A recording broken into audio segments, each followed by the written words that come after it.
मुस्कुराने का भी दिन, थोड़ा मायूसी का भी दिन।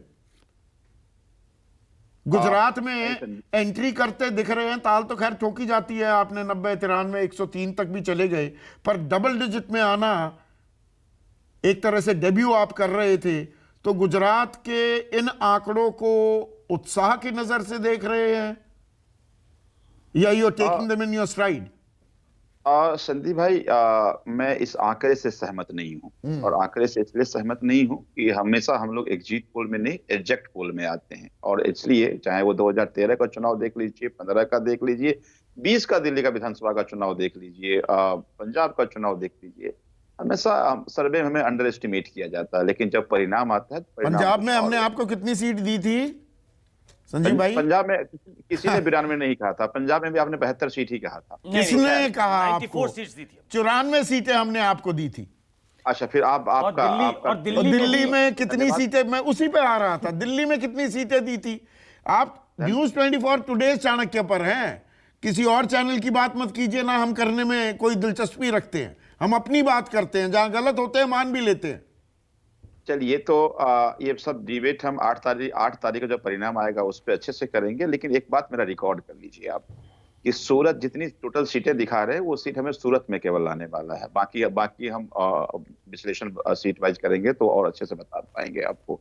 तो ये बीजेपी की बम करवा दी आपने, बी टीम दरअसल साबित हो गए, सारे वोट काट ले गए, कांग्रेस का कर दिया नुकसान, बीजेपी की कर दी बल्ले बल्ले। हाँ, ये तब तक बम है जब तक रिजल्ट नहीं आता, जब तक एग्जैक्ट पोल नहीं आ जाता। वो इसलिए, एक बात समझिए, गुजरात में लोग सच नहीं, सर, हम लोग अपने भी सर्वे में देखते थे कि अगर हम डोर टू डोर सर्वे में जा रहे हैं तो वो पहले कहते थे, उसी को हम फोन पे पूछ लेते थे कि भाई आप क्या किसको वोट कर रहे हैं, तो मुकर जाते थे। लोग इतने डरे हुए हैं, लोग सच बोलने से बचते हैं।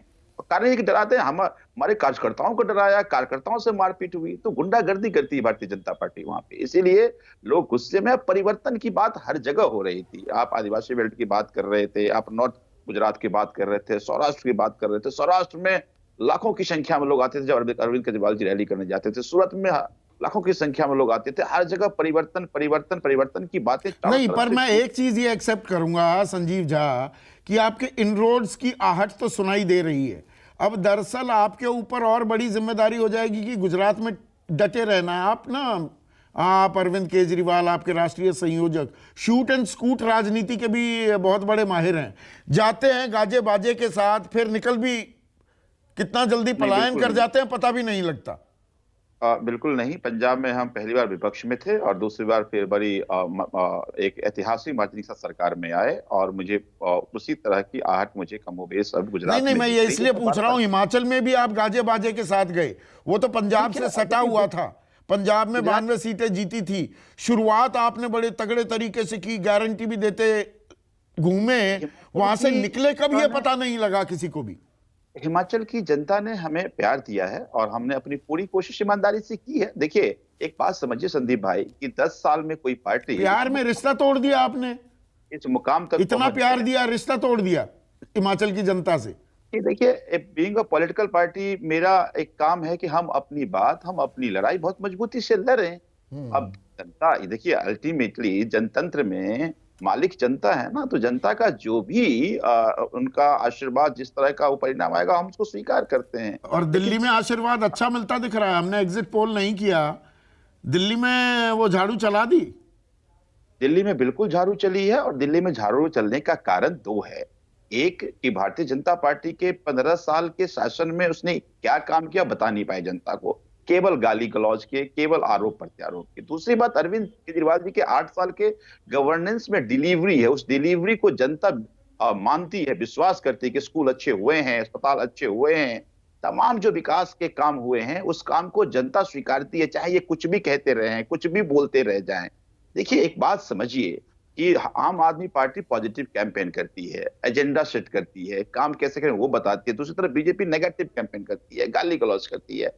दिल्ली की जनता को स्वीकार नहीं है, और दिल्ली की जनता पर ये कांटों भरा ताज, अगर आप जीत जाते हैं एमसीडी, तो वो जो बहाने एक्सक्यूजेस देने का एक शगल हो गया ना, अरे ये हमें काम नहीं करने देते जी, ये तो वहां रोक देते हैं जी सड़क तो इनका काम है जी, अब वो खत्म हो जाएगा। एक्सक्यूजेस बहुत लोग समझेंगे, देखिए, टोपी ये बात ट्रांसफर। सच है। अच्छा, टोपी ट्रांसफर, जो टोपी ट्रांसफर करते थे अब वो ट्रांसफर खत्म। ये बात सच है कि परेशान करते रहे, लेकिन उसके बाद भी काम दिखा, उसके बाद तमाम परेशानी का सामना करते हुए हमने काम किया है।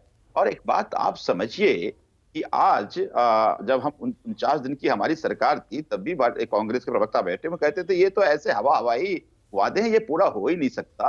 हमने 49 दिन में ही करके दिखाए थे, फिर 5 साल में पूरे गवर्नेंस का मॉडल बनाया, जिस मॉडल की चर्चा हर जगह हो रही है, जब दिल्ली की जनता उसको मान रही है, और उसी मॉडल की मुहर है जो आप एमसीडी का रिजल्ट तो परिणाम। चलिए, आज थोड़ा उत्साह दिख रहा है आम आदमी पार्टी में, लेकिन भार्गव भाई, जो गुजरात के आंकड़े आते दिख रहे हैं, जो हमारा एग्जिट पोल कह रहा है, ये अप्रत्याशित है। 150 सीटें किसी पार्टी ने आज तक गुजरात में नहीं जीती हैं।